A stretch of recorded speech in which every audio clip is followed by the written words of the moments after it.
안녕하세요, 미북입니다. 2023년 개면년 첫 주 시장 마감했습니다. 특히 어제 장에서 변동성이 동반되면서 큰 상승이 나왔어요. 어제 장을 보면 난이도가 조금 있었는데 고용지표와 ISM 지표 등 많은 데이터 발표들이 있었고 해석이 쉽지가 않았습니다. 그래서 장 전에 제가 커뮤니티 통해서 대응 기준 말씀드린 거예요. 고용지표부터 한번 살펴볼게요. 이번에 실업률이 예측치보다 더 낮은 3.5%가 나오면서 실업률과 비농업 고용지수만 보면 분명 시장에는 악재인 것이 맞습니다. 고용이 건재하면 연준이 금리 인상을 단행할 명분을 지속적으로 제공하기 때문에 그래요. 다만 이번 달은 지난달과 다르게 시간당 급여가 하락했다는 데 의미가 있고 이를 시장이 새롭게 해석을 했다고 할 수 있어요. 적극적으로 구직 활동을 하는 구직자가 많지만 어느 정도 급여 상승폭의 상단에 도달했다고도 판단할 수 있는 부분이에요. 한마디로 고용이 강하게 유지되면서 임금 상승세, 즉 인플레이션이 꺾이는 이상적인 상황이 나올 수 있다라고 시장이 본 거죠. 그 당시 대응 관점에서 보면 어려웠던 것은 맞습니다. 실제로 장 개장하고 혼조세가 나오면서 많은 혼란이 있었을 것 같아요. 그래서 기술적 분석이 중요한 거예요. 제가 나스닥 선물 30분봉 기준으로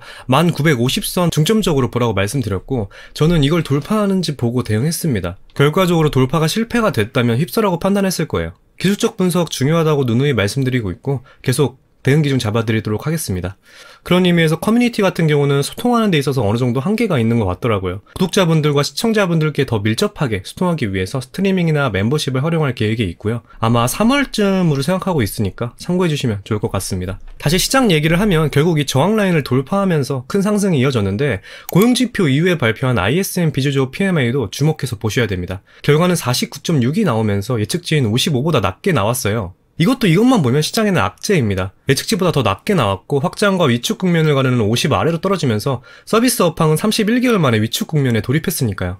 제가 2주 전에 커뮤니티 통해서 트렌드가 좀 바뀌고 있다라고 하면서 이런 내용을 말씀을 드렸어요. 제조업 PMI의 수축은 경기 침체로 인식되어 악재이고 서비스업 PMI의 수축은 임금 인플레이션의 하락과도 연관되어 호재로 인식된다는 내용입니다. 그렇기에 이번 지표 결과들이 이중으로 임금 인플레이션이 정점을 찍은 듯한 모습을 보여줬고 시장은 반응한 겁니다. 그리고 장 중에 연준의 비공식 대변인이라고 불리는 월스트리트 저널의 닉 티밀하우스 기자가 이번 고용지표를 보고 연준 위원들은 금리를 얼마나 인상할지에 대한 선택권을 열어두고 있다라고 보도하면서 시장이 더 탄력을 받았습니다. 물론 기술적으로도 변곡에 있으면서 지나친 과매도 구간에 있었기 때문에 호재 하나에 목말라 있던 시장이 기술적 반등을 한 것도 맞습니다. 다만 이걸 판단하기가 예전처럼 쉽지는 않았던 이유가 트렌드가 조금씩 바뀌고 있어서 그렇다고 생각을 해요. 저는 계속 시장 팔로우하면서 유연하게 말씀드릴 거고 이 단기 상승이 언제까지 지속될지는 모르겠지만 너무 한 포지션에만 매몰되는 것은 지양해야 됩니다. 지금 여전히 고금리 상태로 연준의 확실한 피봇이 나오지 않았고 아직도 시장에 풀린 돈은 너무나 많습니다.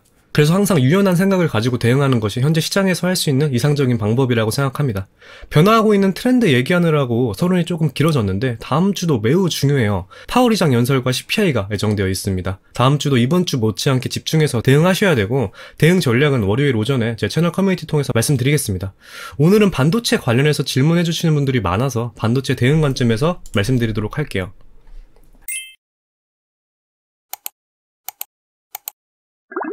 SXX 한번 볼게요. 제가 중요하게 보시라고 말씀드린 두 라인이 이 라인과 이 라인입니다. 당시에 여기를 지지하는지 이탈하는지 체크하라고 말씀드렸고 이탈한다면 전저점 수준까지 대비해야 된다고 말씀드렸고요. 결과적으로 지지가 나오면서 단기 상승 추세가 만들어졌습니다. 단기적으로는 이 추세가 이어질 가능성이 높다고 보고 있어요. 다음 주 목요일 CPI 발표하기 전까지 그렇게 보고 있습니다. 제가 이번 주에 계속해서 말씀드린 내용이 어제 발표한 고용지표랑 다음 주 목요일에 예정되어 있는 CPI 집중해서 보셔야 된다고 했고 이제 남은 건 CPI예요.